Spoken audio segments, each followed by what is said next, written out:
perlu percepatan peningkatan kualitas pendidikan agar anak-anak kita ini mampu bersaing tidak hanya di dalam negeri tetapi juga di negara-negara lain di dunia ini.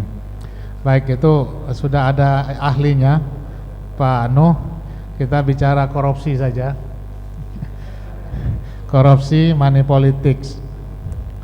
Jadi tadi saya sampaikan dalam ceramah saya, kekuasaan itu jadi power tend to corrupt. Absolute power tend to corrupt absolutely. Kekuasaan itulah sebenarnya yang mengakibatkan orang itu korup. Kalau tidak ada diatur banyak hal yang mengikat dia. Apalagi kekuasaan itu didapatkan dengan money politik. Itu yang disampaikan. Kekuasaan itu didapatkan dengan uang.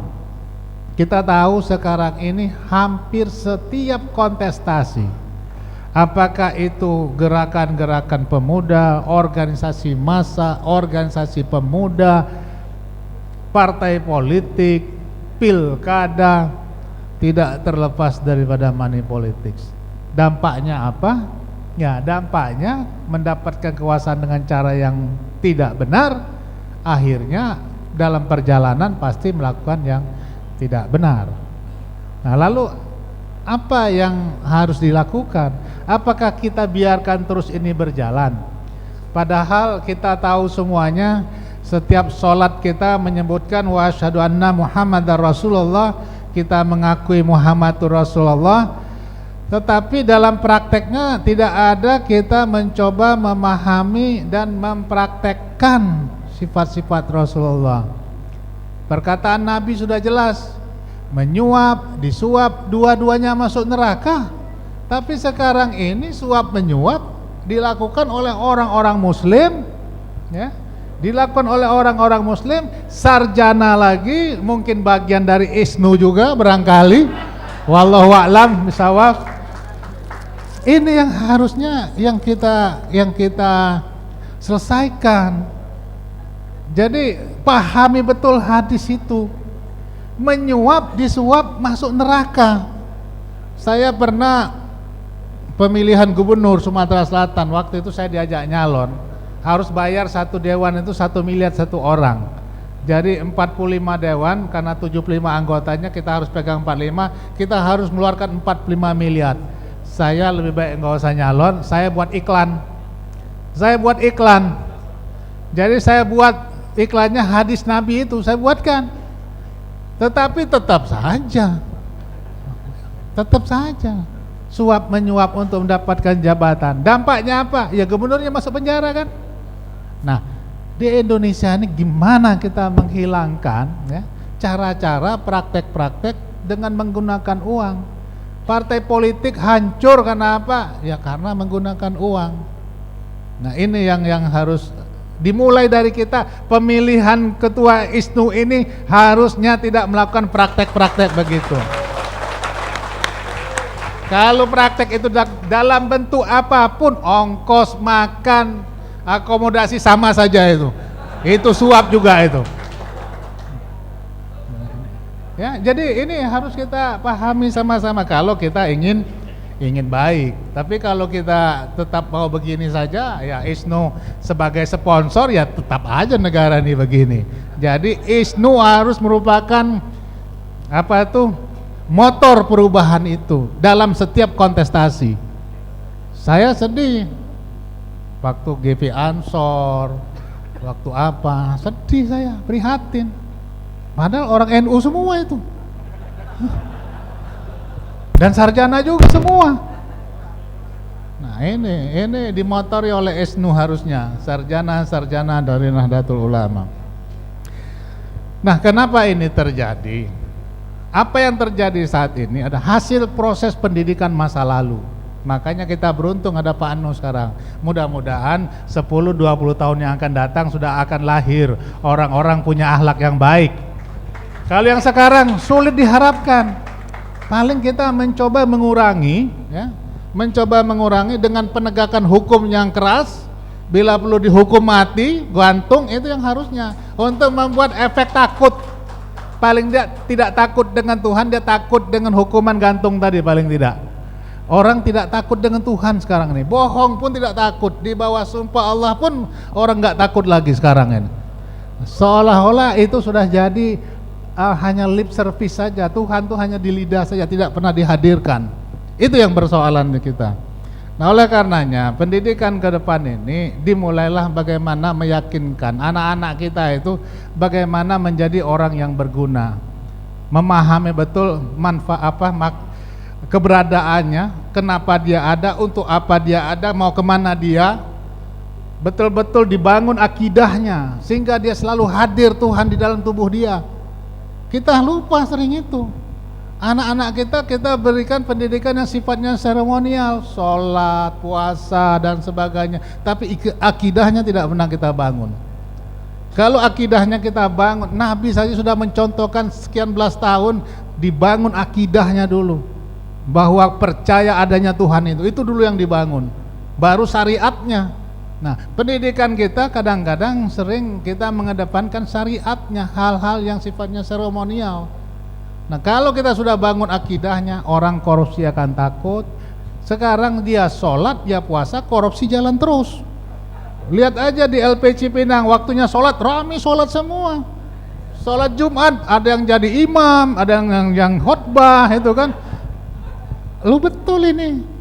Artinya praktek korupsi itu seolah-olah tidak ada hubungan dengan beragama. Jadi agama itu bukan merupakan pegangan. Jadi Quran itu bukan sebagai pedoman. Jadi hanya sebagai sesuatu yang dipisahkan.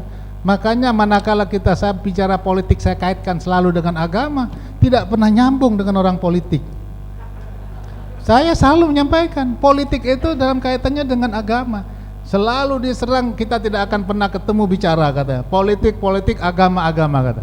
Nah, inilah hancur negara kita. Saya kira ini dulu ya, yang lain-lain nanti dilengkapi oleh Pak Mahfud dan Pak. Makasih.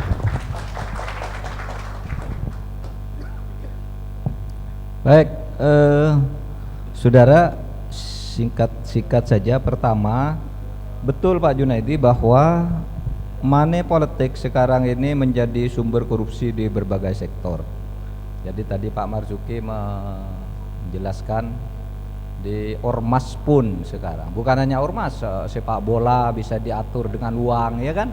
Saudara kalau mau bertanding pesan wasit, saya minta wasitnya itu nanti skornya sekian, gitu bisa diatur. Bahkan mulai ada berita takmir masjid pun korupsi sekarang.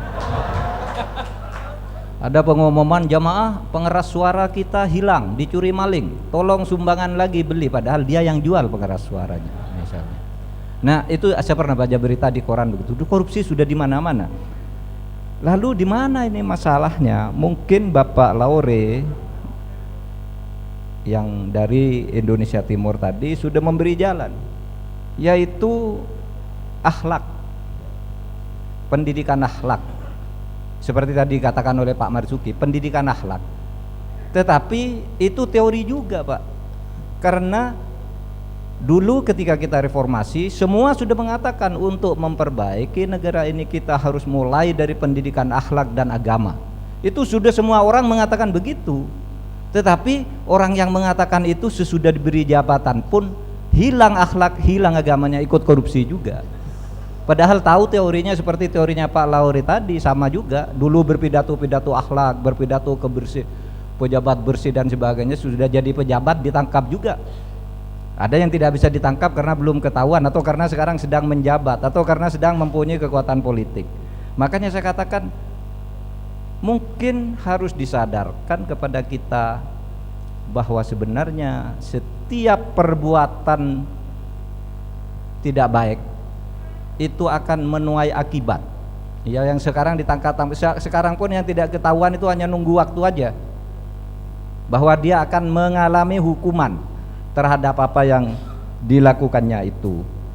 Sehingga kalau sekarang demo anarkis dan sebagainya ya itu tidak berakhlak. Kata Bapak tadi, itu demo anarkis semua saling fitnah. Ya memang kalau tidak di demo seperti tuli, kalau cuma dibilangin biasa-biasa, pura-pura ndak dengar. Jadi akhlaknya ini memang rusak dari atas sampai ke bawah juga. Nah itu kan persoalan kita. Tetapi benar kata saya ingin katakan menegaskan saja yang dikatakan Pak Marzuki tadi. Begini, agama dan politik itu dibilang tidak nyambung. Padahal politik itu ajaran agama seperti saya katakan tadi. Imam Al-Ghazali itu di dalam Al-Ihya itu mengatakan ad-din was sultan tau aman. Agama dan kekuasaan politik itu dua saudara kembar. Ini Al-Ihya ya, Hujjatul Islam yang bilang. La yatimmu ahaduhuma dunal akhar. Tidak akan berjalan baik yang satu kalau tidak ada yang lain. Anda mau memperjuangkan agama, kok tidak punya kekuasaan politik, itu nol, tidak ada gunanya. Coba Anda berpikir, saya memperjuangkan ini, memperjuangkan akhlak, menghapus judi, tapi Anda tidak punya kekuasaan, akses kepada kekuasaan politik, kepada pemegang kebijakan publik, tidak ada gunanya. Ya. Anda juga, tapi juga mau memperjuangkan politik kok tidak ada dasar agama, itu sesat. Sehingga kata Al-Ghazali itu ad-din, apa fungsi masing-masing agama dan politik? Ad-din usun wa sultanu haris. Agama itu adalah asas, dasar, visi dalam kamu berjuang, sedangkan kekuasaan itu adalah pengawal di dalam kamu memperjuangkan agama itu. Nah, itu yang penting. Kadang-kala itu yang hilang. Sekarang itu berpolitik seakan-akan kesempatan bergantian untuk korupsi. Bukan untuk memperjuangkan kebenaran seperti kata Al-Ghazali itu. Sekarang ada Pak Nuh, ya. Pak Nuh sebagai wakil kita, sebagai teman kita yang mengelola dunia pendidikan, saya kira bagus sekarang. Tetapi memang kemarin undang-undangnya itu memang saya batalkan, Pak, itu. Yang mengatakan swasta dapat memperoleh bantuan. Saya buang kata dapatnya itu menjadi memperoleh bantuan, sehingga menjadi wajib itu pengertian itu terhadap swasta. Saya bukan melihat Pak Nuh, karena kalau bagi Pak Nuh kata dapat itu di dalam prakteknya Pak Nuh selalu membantu lembaga-lembaga pendidikan NU, dibantu. Saya coret kata itu karena kalau nanti menterinya bukan Pak Nuh, NU jangan-jangan tidak dapat. Kalau masih Pak Nuh kita tidak khawatir undang-undang begitu, tapi kalau nanti diganti orang lain celaka kita. Coret aja nanti, biar mumpung ada Pak Nuh sekarang dibuat aturan-aturan yang kemudian mewajibkan itu sesudah Pak Nuh nanti misalnya pindah dari jabatan kementerian Diknas itu. Saya setuju Pak Laure, penegakan hukum itu adalah jawaban yang paling tepat untuk situasi politik sekarang ini. Sekian.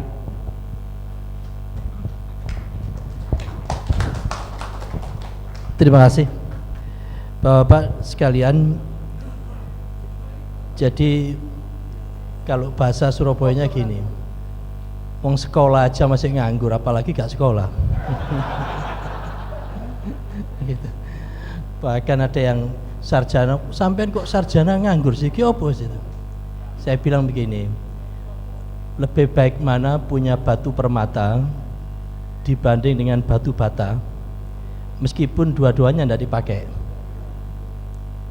Saya masih memilih mendingan batu permata daripada, meskipun sama-sama tidak dipakai, daripada batu bata. Karena kan kaidahnya kan memiliki meskipun kecil itu masih jauh lebih baik daripada sama sekali tidak memiliki. Idza lam yudraku kulluh la yudraku kulluh, kan begitu. Oleh karena itu tidak usah khawatir Mas. Jadi panjenengan tadi itu juga produk pendidikan ya. Kalau tidak sekolah mungkin tidak bisa tanya ya. Ya bahkan bisa jadi kalau tidak sekolah tidak bisa jadi ISNU, karena ISNU itu S-nya sarjana itu. Oleh karena itu memang iya, betul iya, kita itu menghadapi persoalan employability. Tidak semua anak sekolah itu bisa bekerja, tetapi kita pun juga akan masuk jurang kalau gara-gara itu terus gak usah sekolah. Itu jelas nganggurnya lebih besar. Oleh karena itu kenapa tadi saya sampaikan bahwa ada 3 hal yang harus kita bangun di dalam pendidikan ini. yaitu dari sisi intelektualitasnya, dari sisi skill dan kompetensinya, keterampilannya, dan dari sisi moralnya dan etikanya. Ini tiga ini menyatu. Saya bukan meletakkan karena urutan ketiga tidak penting, enggak, ini bukan, tidak ada kaitan dengan urutan, tapi tiga-tiganya adalah menyatu. Coba bayangkan beberapa 2 minggu atau 3 minggu yang lalu kita ini membuat tes case saja bagaimana tingkat intelektualitas para sarjana atau calon sarjana kita. Tes case. Kita buat persyaratan meskipun sifatnya masih edaran. Edaran itu dalam jenjang pengambilan hukum itu masih sifatnya sangat kecil, belum peraturan, masih edaran. Bahwa calon sarjana diwajibkan menulis paper, itu protes. Keberatan. Loh, sarjana kok nulis kok protes? Ini sarjana capopo tuh iki. Mbok arek SMA wajar, iki sarjana ini. Sarjana dikon nulis protes. Apa gak iso nulis ta? Padahal sing kon nulis itu apa? Ya sing sampean weruhi tulisan. Bukan yang tidak diketahui ndak. Sing sampean pelajari itu selama 4 tahunan itu tulisan. Nulisnya pun juga tidak harus 1000 halaman. Namanya aja paper. Paling ya 3-4 halaman. Isinya apa sih paper itu? Isinya paper itu kan paling banter. Siji apa sih sing perkara sampean pelajari itu? Mengenali, belajar, kita ajari mereka untuk mengenali persoalan, permasalahan. Dari situ kalau dia sudah bisa mengenali persoalan, Pak Bupati, ya, mereka kita ajak merumuskan persoalan.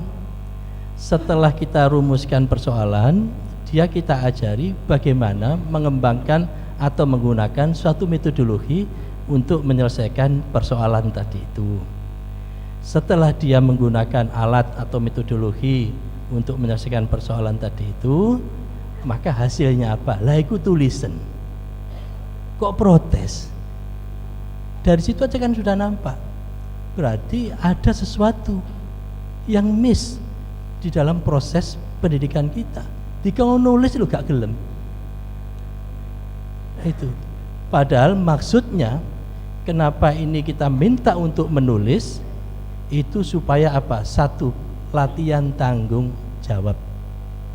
Mulai dosennya tanggung jawab, muridnya, mahasiswanya pun juga tanggung jawab karena mau dipublikasikan. Karena mau dipublikasikan mesti kudu apik. Banyak manfaatnya, tapi sekali lagi dari tes case itu sudah menunjukkan betapa lemahnya kita di dalam membangun mindset itu, termasuk menulis itu. Sehingga kejujuran inilah yang sekarang kita garap betul, dan semakin tinggi seseorang intelektualitasnya, kalau tidak diimbangi dengan tingkat kejujuran tambah repot. Anak SMA taruhlah mau korupsi mungkin 100 juta, 200 juta. Tapi begitu profesor kalau mau korupsi susah sekali dibuktikan. Dia dapat banyak sekali. Karena alasannya semakin banyak. Semakin pandai membangun argumen-argumen untuk membuat yang salah jadi benar, benar jadi salah. Padahal itu jelas. Inna badarijal ilallah al-alatul khosim. Bahwa manusia yang paling dibenci pangeran kan sing pinter bolak-balik. Sing bener tadi pinter, pinter tadi bener tadi salah, salah jadi bener. Oleh karena itu saya sangat setuju pendidikan karakter, dan itu pula lah yang sekarang kita bangun, dan kita mulai dari PAUD. Kita mulai dari PAUD. PAUD yang sekarang anak-anak usia 6 tahun, 5 tahun, itulah 30 tahun nanti ke depan yang akan menggantikan kita semua.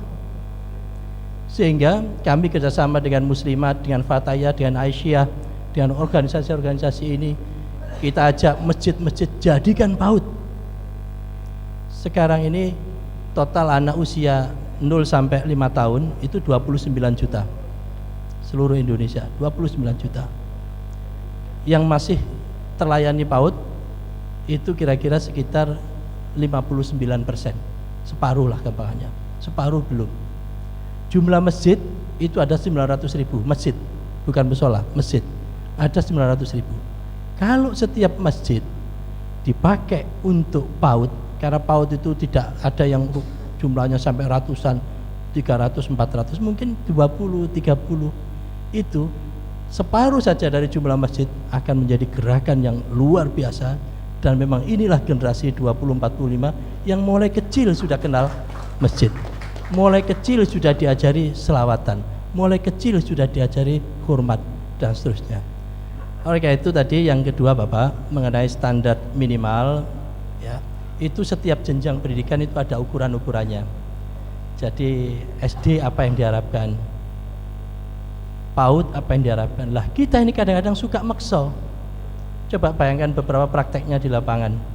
Untuk masuk SD harus bisa membaca dan menghitung, membaca, menulis, menghitung. Padahal tidak boleh.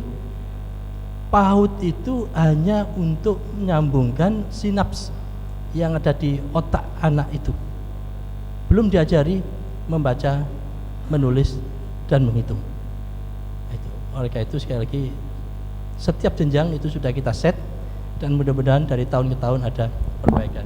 Saya terima kasih kepada Pak Mahfud yang sudah menghapus dapat menjadi tidak ada tadi itu, karena begitu beliau menyampaikan bagi saya sih tidak ada apa-apa.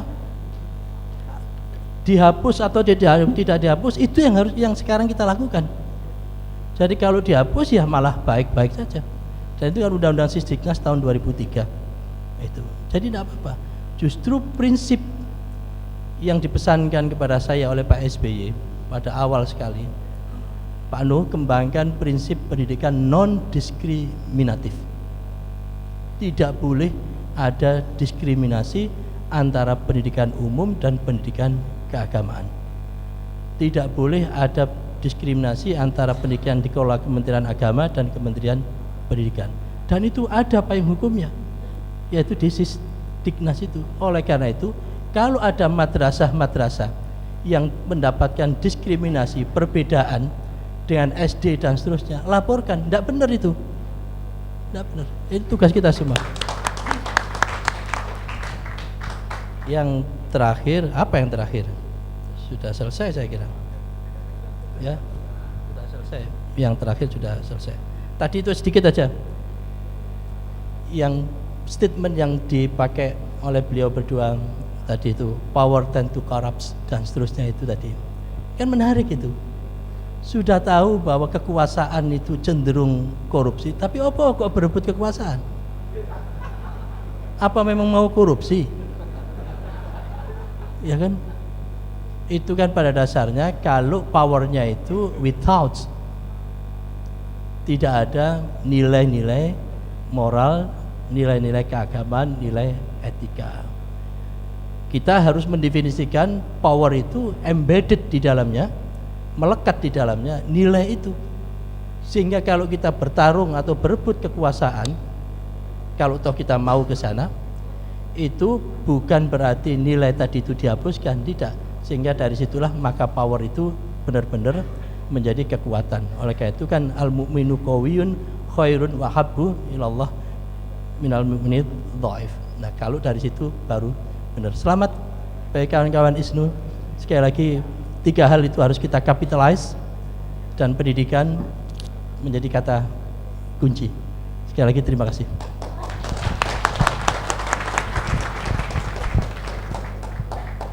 Terima kasih Pak Marzuki, Pak Mahfud dan Pak Nuh. Para hadirin sekalian, saya kira kita sudah dapat pencerahan. Mudah-mudahan ini menjadi bagian penting untuk perumusan program-program ISNU di masa datang. Kembali applause untuk sebagai moderator. Sekali lagi saya mohon maaf apabila ada kurangan, dan insya Allah nanti masih ada ruang untuk waktu bertanya. Terima kasih. Assalamualaikum warahmatullahi wabarakatuh.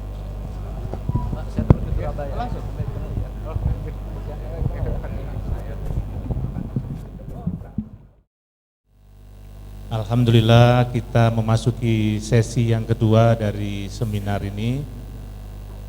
Kalau sesi yang pertama berbicara tentang masalah-masalah yang berhubungan dengan politik, sesi yang kedua ini berkaitan dengan ekonomi, kira-kira isinya tentang pemberdayaan umat, juga tentang kesehatan, tentang mensejahterakan umat dalam rangka membentuk mentalitas yang cerdas dalam mengantar kemajuan berbangsa dan bernegara. Para pembicara sudah hadir di sini. Untuk itu kami mengundang yang pertama Bapak Dr. Insinyur Irnanda Laksanawan, Deputi Menteri BUMN. Kemudian yang kedua Bapak Untung Suseno, staf ahli Menteri Kesehatan. Dan yang ketiga Bapak Imam M. Ahid, staf khusus Menpora, Menteri Perumahan Rakyat. Saya kira dari latar belakang yang saya sebutkan tadi sangat relevan dengan topik yang akan dibicarakan. Panitia memberikan waktu kepada moderator hanya 30 menit, Pak. 30 menit itu sudah termasuk tanya jawab. Jadi kira-kira 7 menit kali 3, tanya jawabnya 9 menit. Atau 5 menit 5 menit, tanya jawabnya 15 menit. Saya kira monggo saja Pak diatur. Untuk yang pertama Pak Irnanda, monggo Pak Irnanda.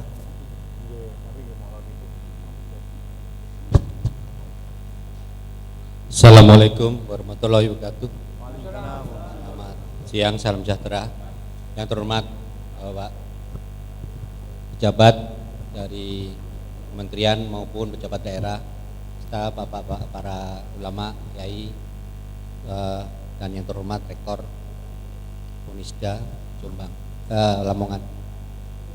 Baik, saya langsung saja karena waktunya 5 menit. Nggak pakai. Nambah sedikit boleh. Ini galak sekali moderatornya. Kami ingin menyampaikan, sebetulnya ini presentasi ada 70 halaman, tapi mungkin 3 halaman aja cukup. Next.